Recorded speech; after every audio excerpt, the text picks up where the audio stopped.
1 second.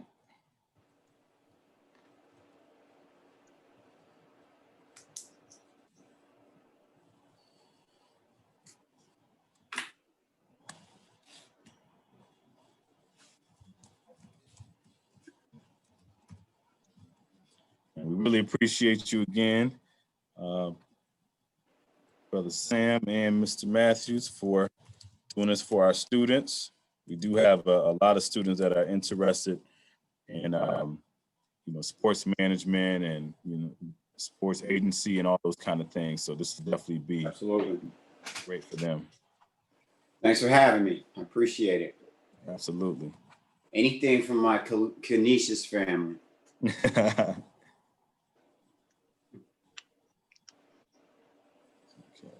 At the Bills, they used to say I was biased a little bit because it was everything was pro Canisius. So.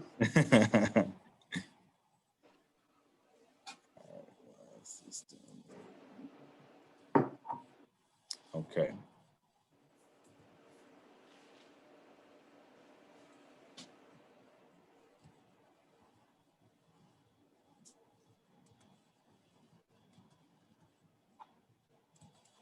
Okay, give me 1 second. We should be going live. We got some more folks coming on. As you come on, if you're a student, please make sure that you leave in the chat your grade and what school you attend.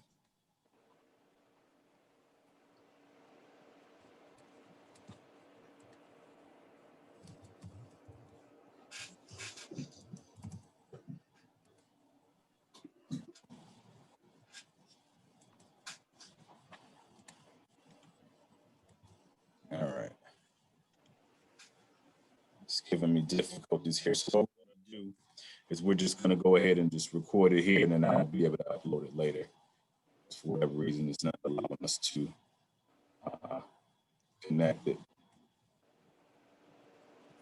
I don't want us to waste too much more of our time me trying to figure this out. So right now it shows that we have 2 students in, correct? Correct. Okay. So Pat, we just going back and forth, buddy. So it. All right. All right, gentlemen, you can go right ahead. All right. Well, hello. My name is Sam Hill. I'm partnering with the Academic Talent Search Program here at Canisius to bring to you this career fair. The career fair is really a series of 1-hour sessions where I will be bringing in experts, professionals, and even entrepreneurs to share with you their experience in the job force. And so today I want to introduce you to Pat Mathews. Hello, Pat. How you doing, Sam? All right. So Pat, let's just get started, man. So tell the students a little bit about yourself. So I'm very familiar with the base of Canisius. I'm currently an adjunct professor at Canisius, but I'll get into that. I'll start a little bit with my education. So I started college at Casanova College out in Syracuse, and I started there. I went there with the intentions of playing basketball. I followed the sport to the school instead of following the education to the sport, which I will talk about a little later on. But so I went there with a bunch of friends from high school, Casanova. It was a 2-year school at the time. I think now it's a 4-year school. And so I went there for freshman and sophomore year. I left there and I went to SUNY Utica, which was a junior senior school at the time. But now I think it's also a 4-year school. So I went to SUNY Utica and I got my degree in finance from there. And that's where I have my bachelor's degree. And as I just said, I ended up getting my master's degree at Canisius in the Master's in Sport program, which I now teach in. Nice, nice, nice. All right, so let's tell the students a little bit about your profession. And I know you got a lot of irons in the fire. So Uh, let's see how you answer this one. Yeah, it is actually, it's funny, Sam, when I saw, some of the questions that you have for me, and I had to think about this a little bit. I do have a lot going on, and that's a good thing, you know. But in no specific order, I'm an adjunct professor at Canisius, which is for those who don't know, I'm a teacher in the Masters of Sport program. I own my own company. I'm the owner and president of F2 Management Group. F2 Management Group is a brand management company. We started out geared more in marketing, but we shifted more of brand management for athletes and entertainers and coaches and whoever it may be. And I also am the director of athlete relations for Forte Capital, which is a wealth management firm. And so I recently just started that position. And if you really look at it, each position kind of goes hand in hand with each other. I teach in a master's in sport program, which is where my passion is at. And then also with F2, part of what we do is we focus on trying to help these young men navigate the trials and tribulations of becoming a professional athlete. And one of those things that is very big is financial literacy.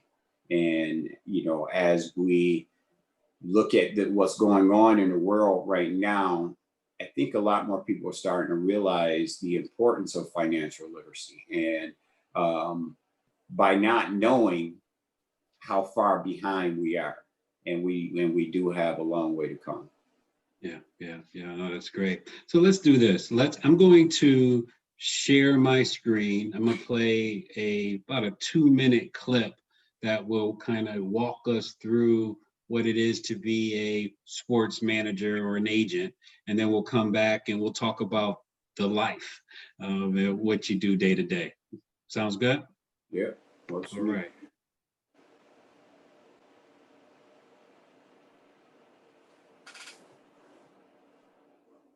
Okay, so I am now sharing my screen and I'm going to go ahead and hit play. In the high-intensity world of media, sports, and entertainment, agents and business managers negotiate contracts to secure the best deals and opportunities for artists, athletes, and other performers. Agents and business managers represent their clients to current or prospective employers.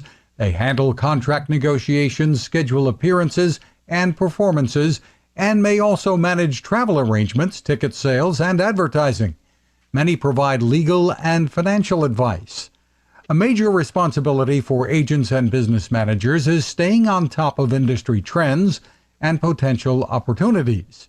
Getting a meeting set with decision makers and having a positive interaction often determines whether or not deals go through, from authors landing a book contract to actors signing on to a film to a baseball player joining a new team. Agents and business agents also need to build strong relationships to retain their clients, discussing plans, sharing a vision of possible career directions, and explaining how the agent's efforts will benefit the client. Agents are usually paid a percentage of their client's salary or contract. Agents and business managers typically need a bachelor's degree, as well as a considerable amount of work experience to build skills and contacts, although some have an exceptional ability to build connections and bypass typical requirements.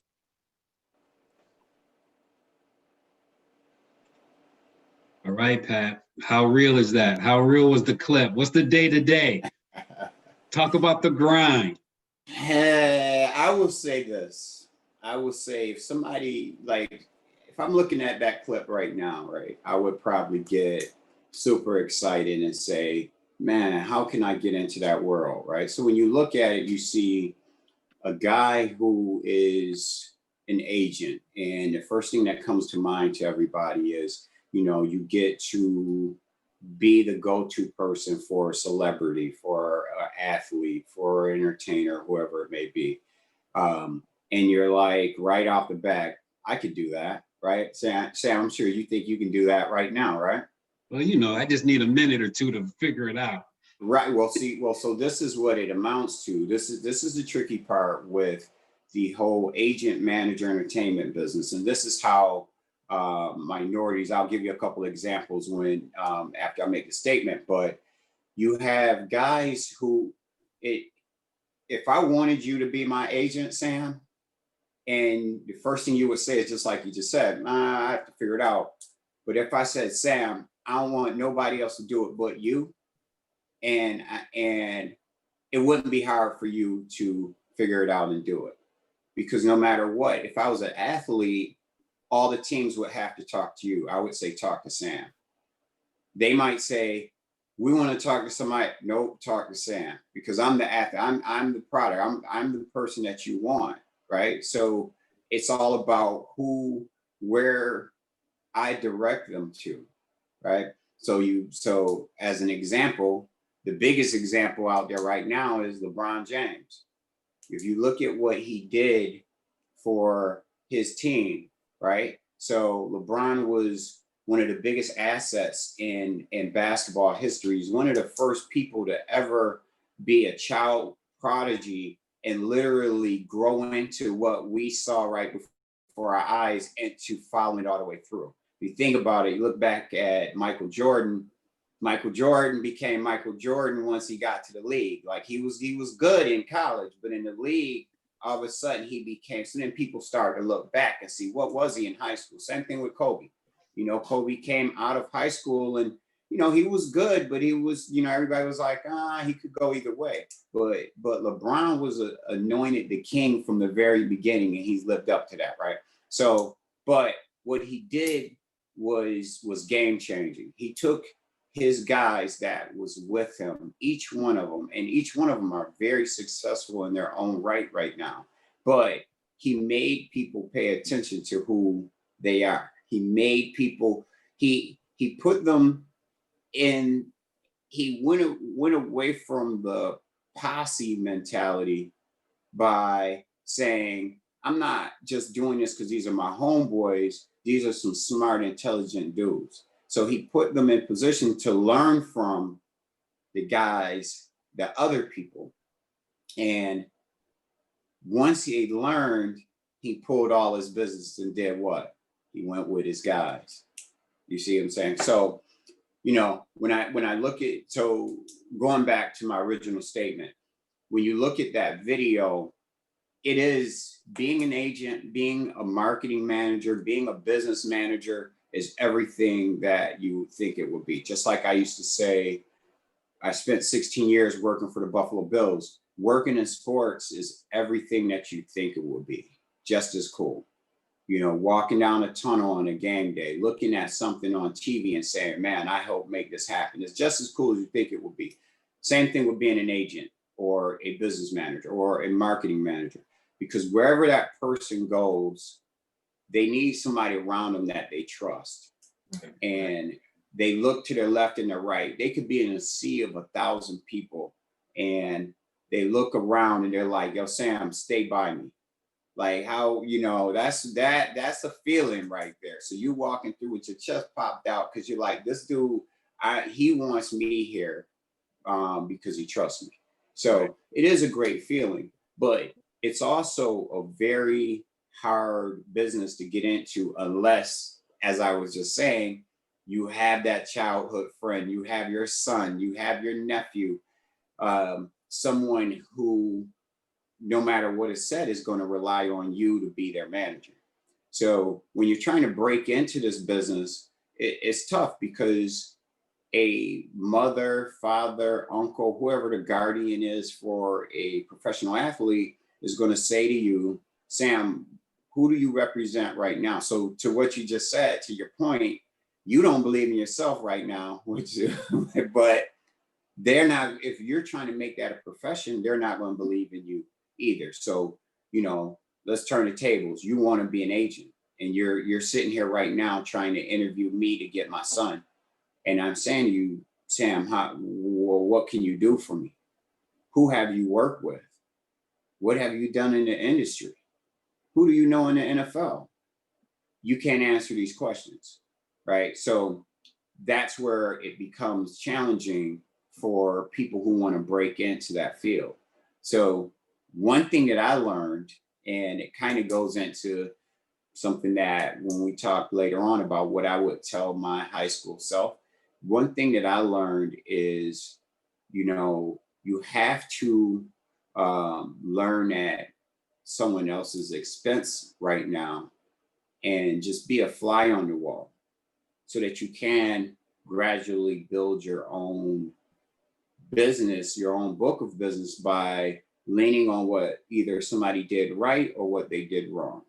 Yeah. So, So with that, Pat, I mean, you're rolling. I hate to interrupt, but mhm. you're dropping a lot of nuggets here, and so I also feel that there's something there about networking and mentoring and mentorship, and I figure you're going that way. I just want to make sure people understand that and hear that loud and clear. You're just not going to walk in here and be an agent, even if you have all the schooling in the world. Correct? Correct.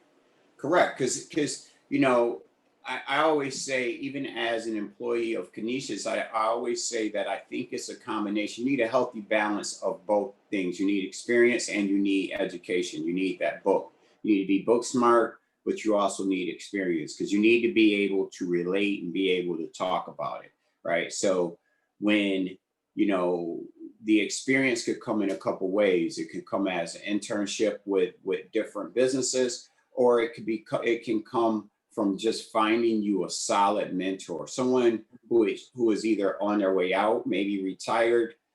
A lot of times when you find a mentor who is retired, you kind of run into the issue of it's a possibility they may be outdated. I mean, that's just a reality.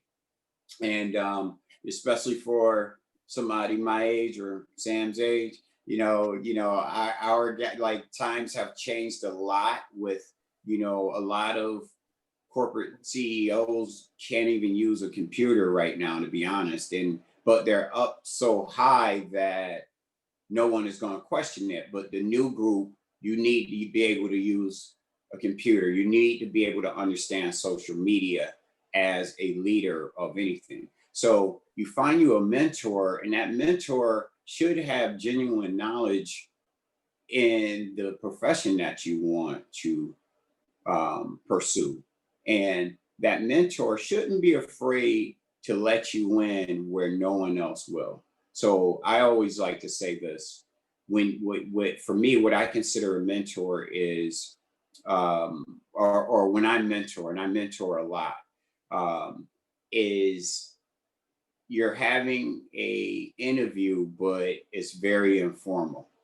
So, if I just so happen to meet somebody for the first time, or somebody send me an email and say, hey, I want to sit down and speak with you and talk with you about sports or whatever, then, that's the time to ask me any question, anything. How much does it pay? How long do you work? Whatever, all those questions, that's the time to ask that, because honestly, it's fine, you're learning. But when you ask that question, when you become when you're in an interview, now all those questions are off the board, right? You go into an interview and you're like, okay, so how much am I gonna make? It's like, all right, yeah, thanks, but no thanks. So those are the type of things that you utilize a mentor for, and a mentor should be able to tell you the ins and outs of what you're doing, and you go from there. The second part to what you said was networking, and networking is everything in 2020 and above, and from probably for the past 10 years. A great networking tool that I use for everything is LinkedIn, and LinkedIn is one of those tools that, as it's so broad. But if I'm looking for someone in a certain field, and you find somebody who's connected to this person, and you reach out to them, and everybody understands it's a little more business related, then you could have a professional conversation. Right. So And let's pause there for one Mhm. second, Pat, just to make sure our students understand what you just said there, right? So being a professional, you're leveraging the platform LinkedIn. You're not on Facebook. It's not about Facebook. It's not about Instagram or Twitter or TikTok. Are you doing business on TikTok? Me? No, but I'll tell you this.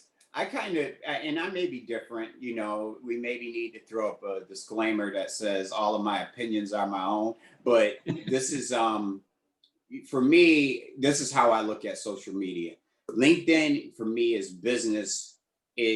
very business, what I use it for. Instagram, being in the business that I'm in, and anyone that wants to get into sports or an agent or marketing or all the above, you're not going to be able to avoid Instagram because you need to know what your clients are doing, and you also need to market your clients, and you need to be out there touting your clients and celebrating them and posting pictures and saying stuff, even if you're an introverted person who don't like doing that, Yeah.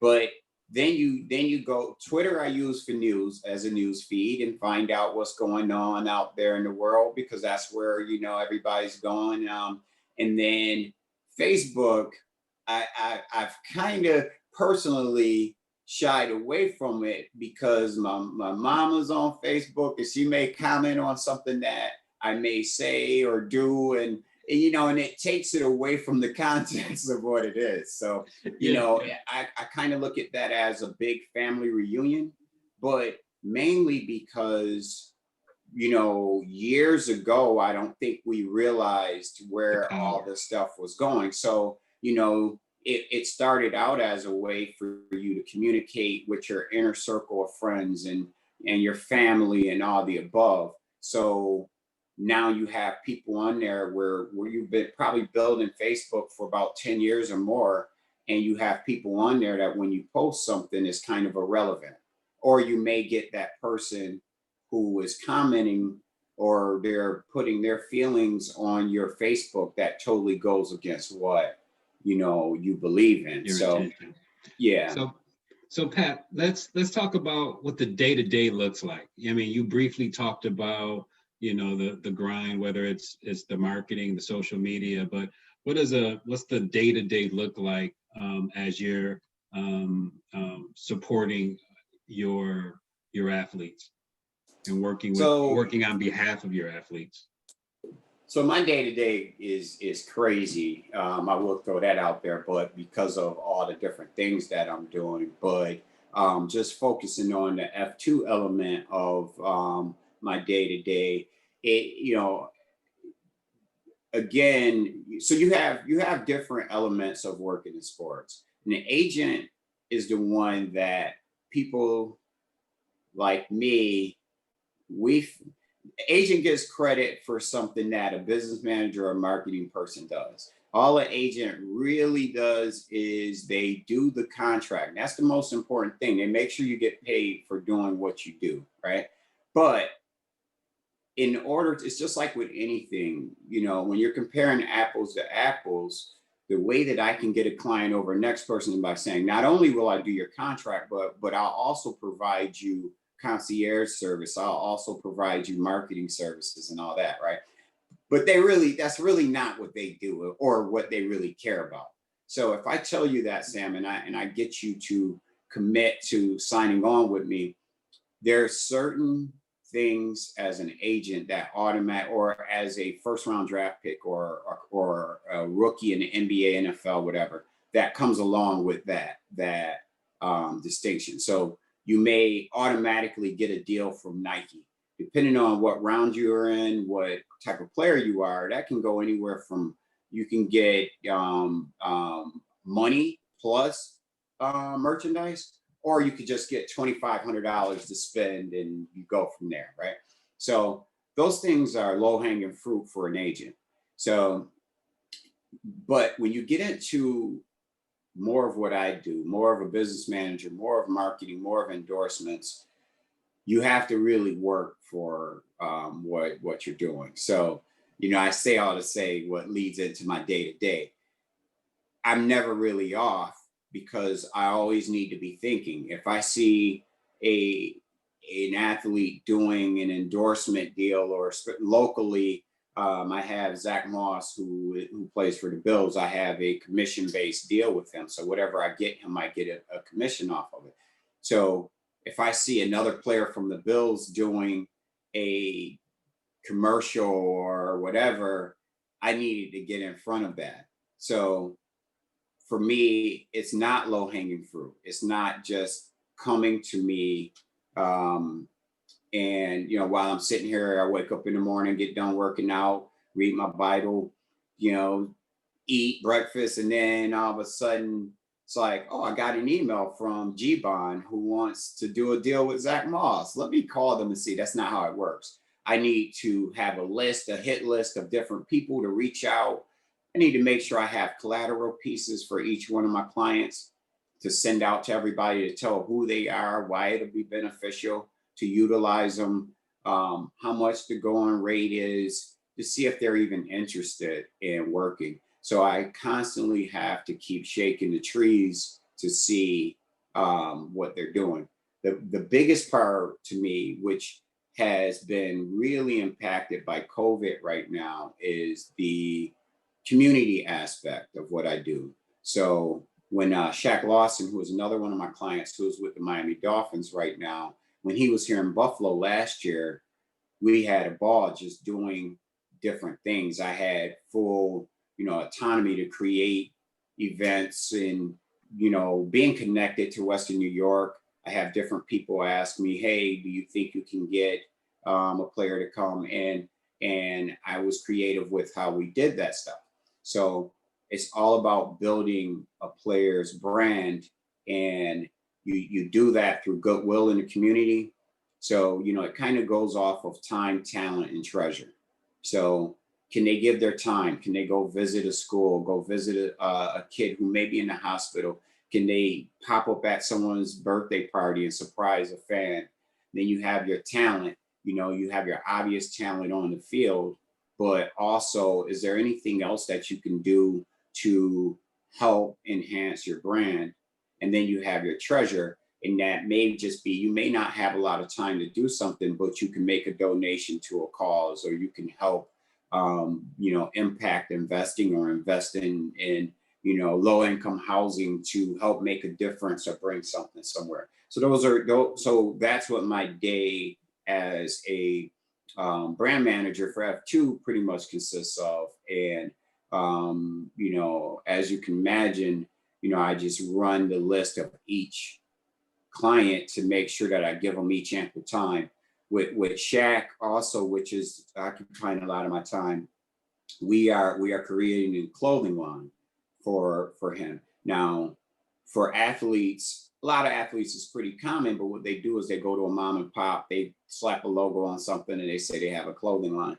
But we're taking it to the next level. We have a full-fledged apparel line that is coming out where our clothing is being produced, our designs. I mean, we're working with local artists here in Buffalo, and everything that we do, we're trying to make sure it has an impact. So we have some young sneaker artists out there.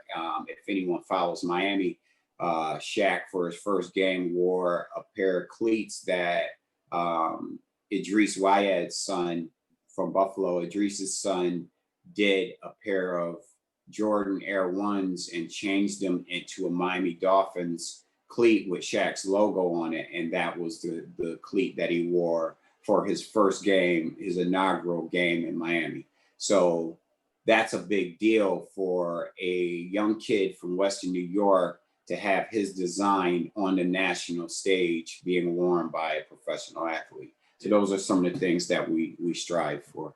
Pat, that's amazing. And again, I just want to say it again, that time, talent, treasure, that's a great motto, and it makes a lot of sense. So let's pause for 1 second and see, do we have any questions from the attendees? Any questions out there?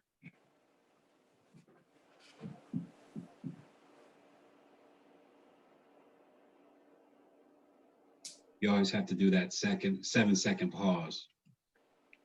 Yeah. Feel like we're in a regular class. Yeah. Pat, let's go to just how you really just fell into this business. You know, you talked about where you went to school. You briefly said you worked for the Bills, but how did you really become an agent and get into this space? So Or brand manager? I was trying to find a nice way to correct you, but I'm glad you corrected me. I did also see a question pop up. I don't know if you saw that. I did not. Oh. Okay. What's the greatest attribute for an agent to have? The greatest attribute would be the ability to relate to people, because you're in a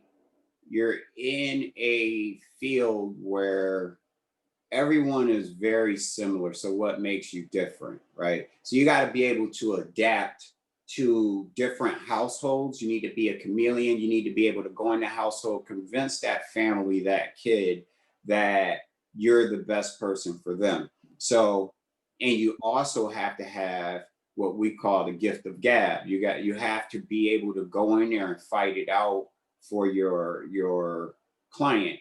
Now, the difficult part with an agent is you have to be able to build relations on the team side. So whether it's NBA, NFL, part of what you're selling is the fact that you have relations with all of these GMs, these general managers. You can call up a scout and you can get them a tryout when no one else can. That's the difference between you, Sam, and me.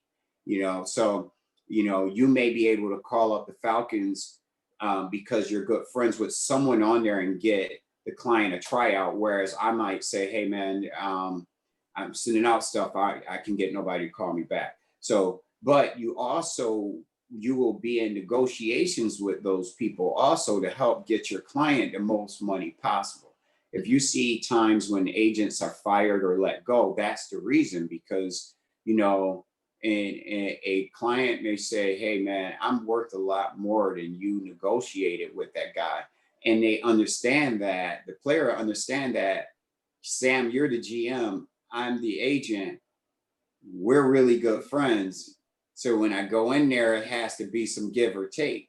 So if a player is watching me closely, when I come back and say, hey, you need to take $1 million is what we got. And they're like, that's crazy because the guy down the street told me that he can get me 2. And then that's when the problem comes. So you have to be able to balance that, and you have to have that killer instinct in you. One of the things I was going to say earlier, and we could probably lead back up to this, but I want to tee it up, is the best way to break into an agent. So, if you want to tee that up later, I can do that. Yeah, let's talk about your journey, right? So how did you become a brand manager and get into this space? And then from there we could talk about the advice you would give someone that wants to break in. Yeah. So for me, I started with the Bills. Actually, let me back up.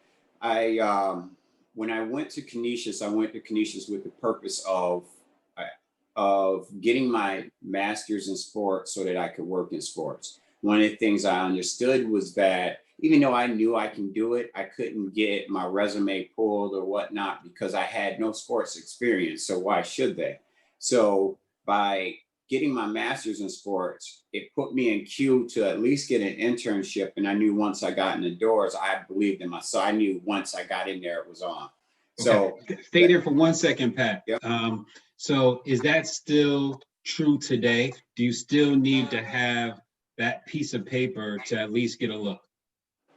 Because to what you just articulated is why I went and got my master's, because I needed my master's so that all doors can be open whenever I put in that application.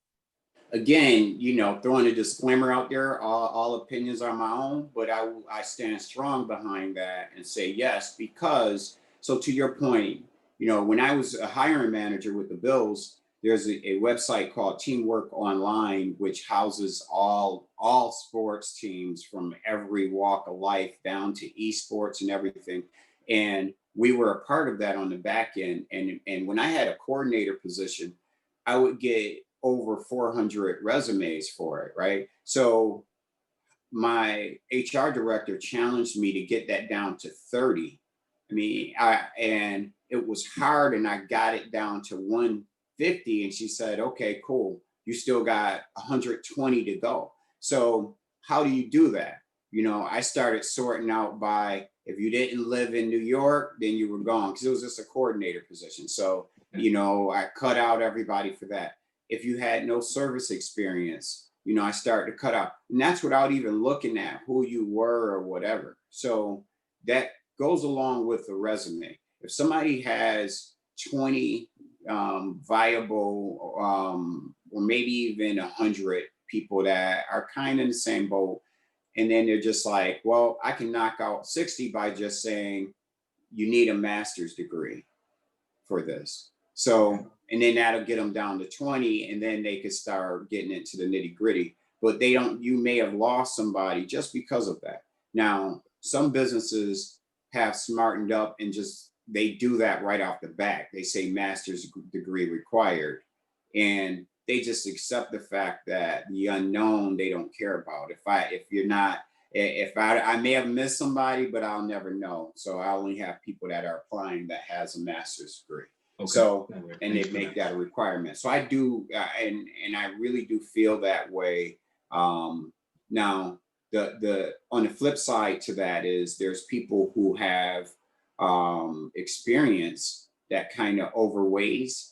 You know, they have more experience. People at the Bills that have a bachelor's degree and they've been doing the job for 15 years. So they have the experience that someone with their master's might not have, but those same people can't apply for VP jobs because of the requirement for the master's. So, I mean, I would just say, take it however. Well, and we don't got to stay here, but for those that may not have that master's, they still may get a look because they have the experience and the relationships. So they have the network. So if they're doing a good job, there's a potential that they'll say, you know what, let's go look at Phil because he does a great job. He has an excellent network. Let's see what he does in the interview. I know I've seen that on the corporate side. Yeah, now that is true, but I'll tell you, if it was me personally, this is the odds that I don't want to play with that. And this is just my own opinion, is that, so as it gets closer, and say I'm going with you because you have the experience, right? But then I come to you and I say that Tom edged you out, right?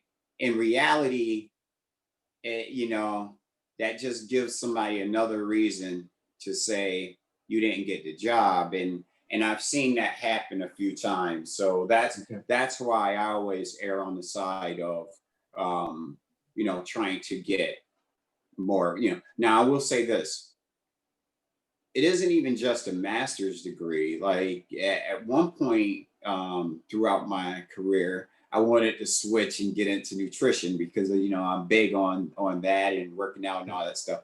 And so utilizing the same formula, I was actually accepted to the Canisius nutritional program. So dietary, whatever it's called.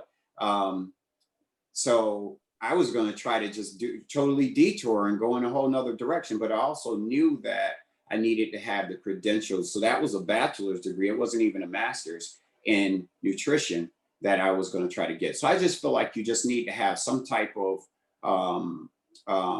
backing and some type of educational backing, even if you have all the knowledge, so that it can get you in the door to get internships and opportunities. Go back to you breaking in, Pat. I'm sorry that we had that. Yeah. So I got my master's degree with the intention of working in sports, preferably with the Bills at the time. I wasn't really a Bills fan, but just because it was local. And I was hired as a intern. I was at a fairly, I was an older intern, probably one of the oldest interns you'll ever see. But again, I believed in myself, and I knew I just needed an opportunity to get in there because I would outwork anybody. So I knew I could stay there 24 hours. And if I had it on my mind to make it happen. So I wasn't worried about that. And I gave myself kind of a timeline that if it doesn't look right then I would move on. So I started there in 2003 as an intern, and I moved up. By October, I was hired full time in that same year, and the pay was very, very low. It was 24,000, I think, which I thought, I went in with the mindset that I wasn't going to accept no less than 40,000. And when they said 24, I'm like, well, that's a big difference. But I had to make a decision. I was still working there for intern pay. I'm like, what is the difference? That's a raise in comparison to my intern pay, and I can at least figure it out. And 16 years later, I was still there. So, and I grew in different capacities because the Bills organization, as big as it is, one of 32 NFL teams, was ran more like a mom and pop organization. So it was one of those things where there was a lot of room for growth for me to make a difference, make a change, and kind of grow professionally. Situations were bad. People, it was kind of a difficult road for me. I'm not going to sit here and lie, because of, it was a situation where everyone was trying to grow at the same time. So, but one of the positions that I held, I was assistant director of customer service. So I handle all service. Anyone who went to a Bills game, if you bought a ticket, it came through us for design of that ticket, the mailing of that ticket, the coding of that ticket, all the above. When they were going to be mailed, we made all those decisions. If you just bought a ticket and you went and you had a bad time, I managed a staff of 10 that took those calls. If you're a season ticket member, I took care of you, made sure you got gifts, made sure you got your packages, and you had specific reps that you could reach out to, handled all that. Well, then they added on players and coaches. And I think they thought they were adding that on as more of a punishment because, players and coaches and their families are difficult. And that's a fact. And so I think they thought they were punishing me, but being from a single parent home in the inner city of Niagara Falls, I could relate to these guys and their families because they reminded me of my aunt. They reminded me of my mother. I mean, it was unreasonable, but it didn't bother me because I would laugh it off. So then they would laugh it off. We built great relationships. It became, I became very close with, from, 2012 or 2011, all the way till I left in 2019. I was close with every player on the roster for all those years, and the coaching staffs and their families. So throughout that time, I started to notice that there was they were missing something. The players weren't realizing all of their potential on and off the field. So I started to tease it with a couple of the guys that I was closer with. And I was just like, let me show you how you can get out in the community more. Let me help you with endorsements. Now, all of this was unofficial because I was a Bills employee, so I couldn't get paid for any of it. And so they had nothing to lose because it's like, so as I started to do it, I started to really see that it could be something. So my last year, the year before my last, in 2018, I started to officially work for Shaq Lawson, but not getting paid because I was still with the Bills. And I did a ton of stuff with him.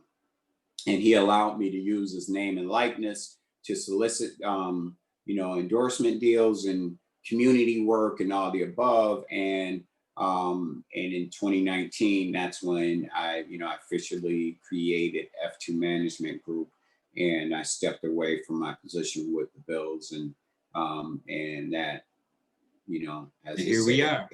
Here we are. Yes, sir. Yes, sir. So look, I can't believe it's already 2:45, right? So just eyeballing the clock. Let's go to you giving some advice. Go to whether giving advice for someone that wants to break in, and even some advice you would give yourself if you were thinking back when you were in the Falls as a high schooler.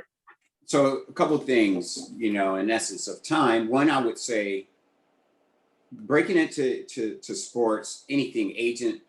One of the things I wish I would have done, because I do think it's a cool profession. If being an agent, the bigger agencies like the CAAs and places like that, they have the resources to get your top guys. If you pay attention to the NFL draft, you see like CAA, Athletes First, all those companies where there are people just like you and I, Sam. Honestly, they're guys who are super cool. I know them all that are going out, they're managing their agents for these top players in the draft and all the above, first round, first 30 picks, multimillionaires. So now that makes these guys multimillionaires because you get 3% of what they get. So if somebody is getting a $60 million contract, you get 3% of that. Now I'm not a math major, so I couldn't tell you what that is, but it's a lot. So, It's enough. Yes, sir. These guys, but their companies are big enough to do the little things that the smaller agents can't do. So they can afford to fly out and see you for whenever you want when they're recruiting you. They can send you a gift. They could send you, back in the day, those hoverboards. Every player had one because their agency sent them one of those as a gift. They could send you a brand new pair of bowls and say, here, just good luck today or whatever. So, but the thing is, they also, as I said earlier, they say they have marketing groups and they do all that. Like they do have departments that will, like, if Pepsi is calling, they're not calling the agent. They're calling somebody who works for CAA who is handling that for the agent. So what the agent will say is, we do all that, but what he means, translation is, we have people, we're a big enough firm where we have people who handle everything, right? So what I would do is, for someone who's trying to break into sports, get at one of those bigger agencies and go there and just carry their water, get them coffee. And there's examples of that at CAA. There's a guy named Tory Dandy. He's an agent for CAA. He is legit. He's Shaq's agent, good friend of mine. He has guys, he started out when he was in his 20s, just shadowing, working with Eugene Parker, who passed away, who was one of the more elite African-American agents. And he was shadowing Eugene and worked with him. Now Tory heads up CAA football department, which in CAA is top 3 out of all agencies. I think Tory may have about 20 first round players and amongst 100 players that he has. So, but his philosophy was, when he was young, still in his 20s, he started out doing what getting coffee, learning, being mentored by Eugene. And now Tory is 38, 39, and he's at the top of the game. So when you think about that, go back to what I said earlier, a lot of people think that the clock is running, they hit 28 and they're like, oh man, it's over. Like, man, I'm running out of time. I mean, this guy he did the right thing when he was young. So, I say that to the young people I mentor now.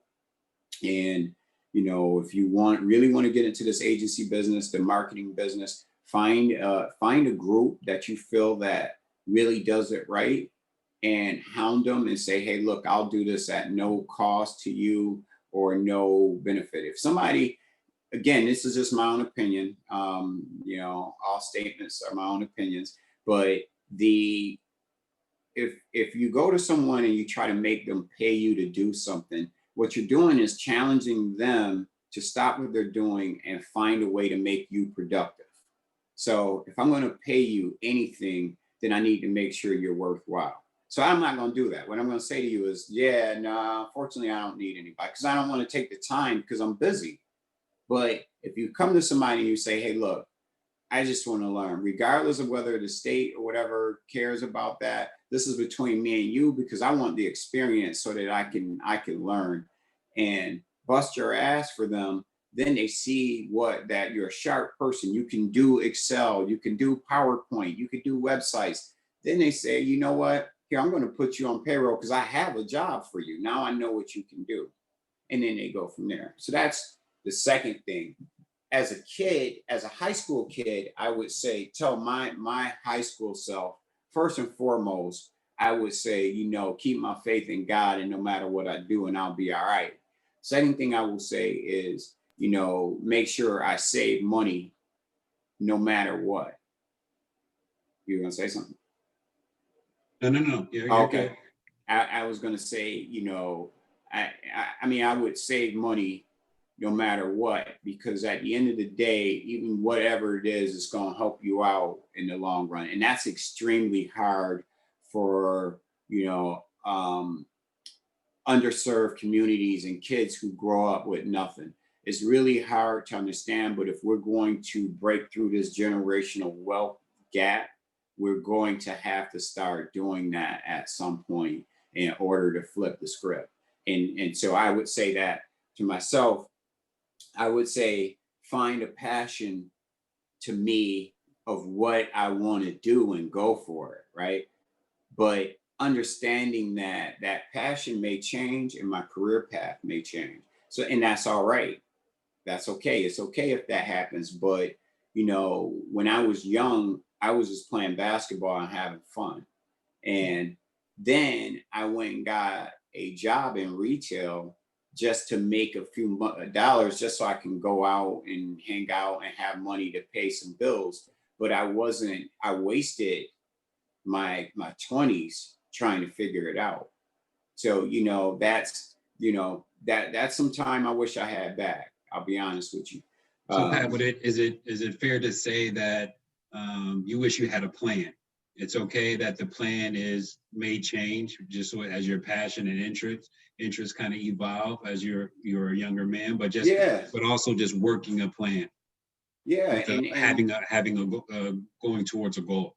Yeah, and the thing is, to add on that, Sam, the thing is, when you say that, most of our young people, including me back in the day, would be like, all right, that's cliche-ish, but grab you a mentor to help you develop that plan. And honestly, I promise you that it'll work out for you, because you cannot move forward without a plan. And even if that plan changes, you at least know what you did to get to where you're at. Yeah. So, there's magic to that. I mean, that's part of my story, man. I had a book and I had everything written out, even to clue when I was buying a house, getting married, and magically it happened. So there's something to writing it down and then having mentors and working that plan. For sure. And like you said, even down to owning a house, and that's what's important. Like, a lot of people don't think about that. Again, that's a whole nother subject, but generational wealth, and you look at, the people who are in their 20s who start to get a house, by the time they're in their 40s, that house is paid for. But we don't look at it that way. We'll pay rent and, for 20 years and then try to figure it out. But, and the other thing I will say is, the last two things I will add to that is, the last three things is to get experience as soon as possible and get a lot of it. And you may end up switching from different things in experience, but experience is the key, because people want to be able to associate with people who can speak that language. That I'm sharp, well, I would at least hope that you think that I'm sharp. But if I came to you for a job in the health field, you would be like, all right, let me figure something out. Like, right away, if you had, my best friend, Mark, has positions all over the place, and everybody has always asked me why haven't I went and worked for him. And, my experience is in a whole different place. Now, we could try to shape it and figure it out if need be. But, where I excel and what I'm passionate about isn't what he is in charge of. And at the end of the day, you got to love what you do. You got to enjoy getting up, going to work every day. I did that at the Bills. I loved going to work. I didn't work a day with the Bills. There was times when we worked 7 days a week, and I loved it. And the same thing with what I'm doing now. And then the last thing I would just say is to understand that you truly can be whatever you want to be, period. Don't ever let anybody tell. This is what I would tell myself. no matter what I want to be. If I want to be a pro basketball player, I need to bust my tail and try to be it. It may not happen, you know, when you talk about skill sports, because I may lack a little bit of genetics, but that may lead me to become a GM in sports because I grind it so hard. But if I want to work in sports, if I want to, even at my age now, if I want to be a doctor, there's nothing saying I can't stop and go to school right now and try to go be a doctor. You could be whatever you want to be. So that's the thing that I would say to myself at a young age, so that I would have enough time to make enough mistakes to be able to make up for it. Right. Pat, thank you for that. And again, just watching the clock. So let's pause to see if there's any questions out there for us. And so please don't put your questions in chat or come off mute and ask us a question before we close right at 3 o'clock.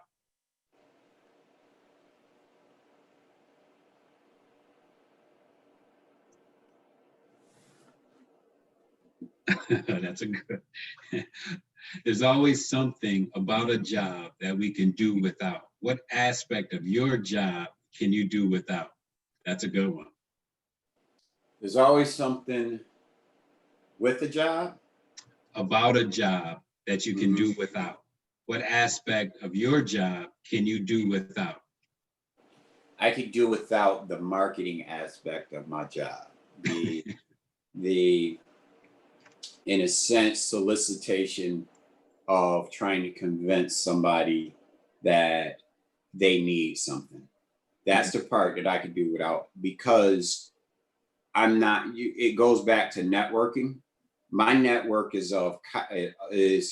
it consists of players, coaches, GM, scouts. So I kind of misjudged it. So I figured I would be good for this business because I could get clients, but I need to get those clients work. So I don't know anyone at Pepsi. I don't know anyone at Bose. So as I'm reaching out, I mean, they're kind of treating me like a stepchild and not, you know, and so that's the part that I could honestly do without as far as all of this is concerned. When it comes down to servicing my guys, I'm there all day. Yeah. I'm with you. So thank you. So Mr. Pat Mathews, thank you so much for hanging out with us over this last hour at the career fair. We really appreciate your expertise, your knowledge in this space, and hopefully we can have you back in the future. And so before we wrap up, is there any other, would you like to share your contact information? Where can people find you? Yeah, I can be reached at pat@f2mg.com.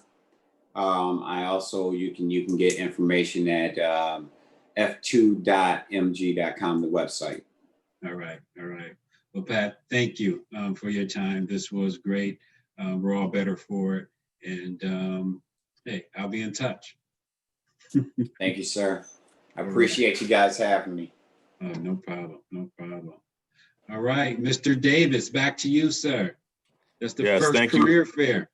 Thank you again. Yes, this was wonderful, very informative. And I hope that, you know, a lot of the students that are interested in sports management or just marketing, period, really took everything that you had to say in, because you dropped a lot of knowledge today. So I really appreciate your time. We thank you. We're definitely going to be sending this out to our students that weren't able to be on the call live. So again, we greatly appreciate everything you've done today, and we will catch you next time. Thank you, sir. Thank you for having me, man. You. I appreciate it, and I admire the things that you guys are doing, man. Keep up the good work. Thank you.